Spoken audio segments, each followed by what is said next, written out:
यूं तो भारत की धरती पर रहस्यों की कमी नहीं है। संत महात्माओं से लेकर अनेक ऐसे रहस्य हैं जिनके बारे में आम जनों की उत्सुकता बनी ही रहती है।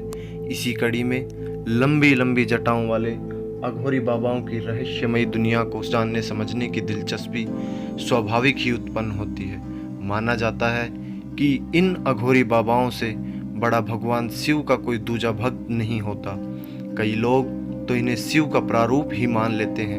उनका मानना है कि अघोरी बाबा के मुंह से निकली बात किसी के भी जीवन को बदल सकती है। ऐसे में सवाल यह है कि कुरूप और रौद्र दिखने वाले यह लोग हैं कौन, कहाँ से आए हैं और इनका इतिहास क्या है। तो यह जानने के लिए इन्हें जरा नज़दीक से जानने की कोशिश करते हैं। यूं तो सब कुछ त्याग कर भगवान की खोज में जाने की रीत बहुत पुरानी मानी जाती है, लेकिन अघोरी बाबाओं की बाहर आई कहानी 18वीं सदी में मानी जाती है। तभी दुनिया ने अघोरियों के बारे में जाना था। हालांकि इसकी आगे पुष्टि नहीं की जा सकती। सही तौर पर आज भी किसी को नहीं पता कि आखिर अघोरी बनने की प्रथा कब, कैसे और किसने आरंभ की। बावजूद इसके जन धारणाओं में अधिकतर लोगों का मानना है कि दुनिया के सबसे पहले अघोरी बाबा किनाराम थे।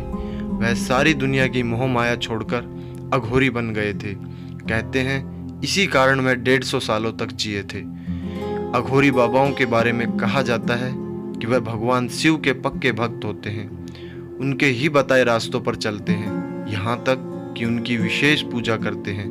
वह शिव की भक्ति में कुछ इस तरह लीन हो जाते हैं कि खुद को समाज से एकदम अलग कर लेते हैं।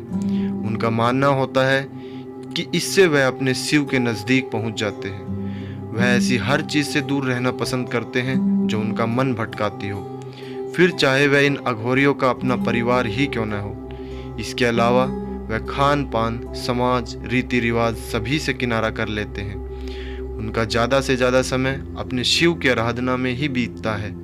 अपने इसी अटूट विश्वास के चलते ही वह एक कठिन जीवन को आसान बना लेते हैं। एक अघोरी बनना कतई आसान नहीं होता। सिर्फ पुरानी जिंदगी को त्याग देना ही एक अघोरी के लिए काफ़ी नहीं होता। उन्हें एक नई जिंदगी को भी अपनाना पड़ता है। कई सारे नए रीति रिवाजों को पूरा करना पड़ता है। इंसान का मांस खाना इन्हीं रिवाजों में से एक हिस्सा माना जाता है। अघोरियों के लिए यह बात कही जाती है कि वह इंसानों का मांस खाते हैं, लेकिन यह पूरा सच नहीं है। अघोरी हर समय ही इंसान का मांस नहीं खाते हैं। ऐसा वह सिर्फ अपने रिवाज को पूरा करने के लिए ही करते हैं। पूरे चांद की रात अघोरी अपनी इस प्रथा को पूरा करते हैं। वह सिर्फ मरे हुए इंसान का ही मांस खाते हैं। जब लाश जल जाती है या जब कोई लाश गंगा नदी से तैर कर आती है तो वह उसको अपना भोजन बनाते हैं। इस रिवाज के पीछे उनका तर्क दिलचस्प होता है। वह कहते हैं कि भगवान की बनाई हर चीज़ को उन्हें खाने का हक है और इंसान को भी भगवान ने ही बनाया है, इसलिए उसको खाने में संकोच कैसा। कहते हैं अघोरियों का शमशान से बहुत पुराना नाता है। अघोरी रहने के लिए शमशान को अपना घर मानते हैं। काशी के घाटों पर इसी कारण एक बड़ी संख्या में अघोरी देखे जाते हैं। उनको आसानी से पहचाना जा सकता है। उनका हुलिया एकदम अलग होता है। साथ में वे अपने शरीर पर हर समय सफ़ेद राख लगा कर रहते हैं। असल में यह राख इंसानी लाशों के जलने के बाद की होती है। ज़्यादातर अघोरी रातों को ही बाहर आते हैं, क्योंकि दिन के सूरज में लोगों को आना जाना रहता है।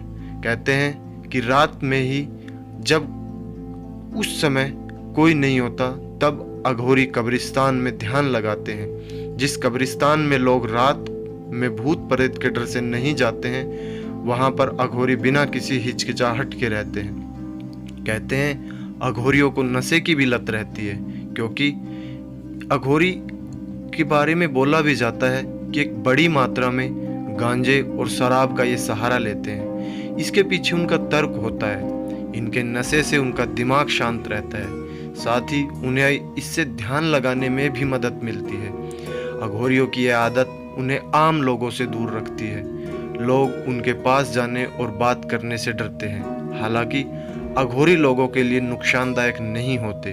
वह सिर्फ दिखने में ही डरावने लगते हैं। अघोरियों के लिए कहा जाता है कि एक सच्चा अघोरी कभी भी अपने दिल में किसी के लिए नफरत या गुस्सा नहीं ला सकता।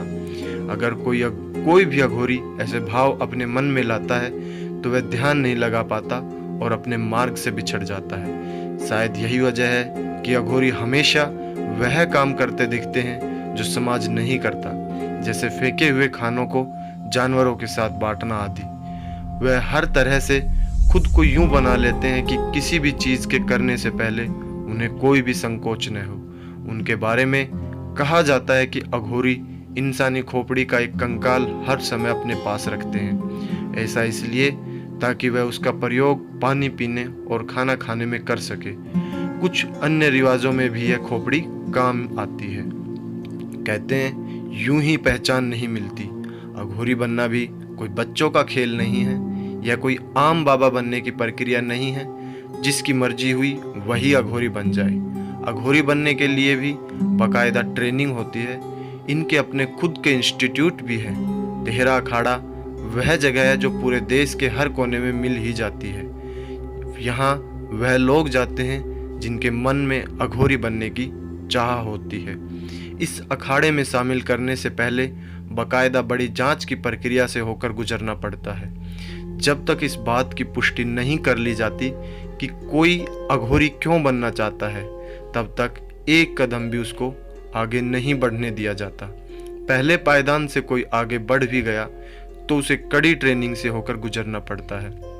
ट्रेनिंग के दौरान उन्हें शारीरिक और मानसिक दोनों तरीकों से ही चेक किया जाता है।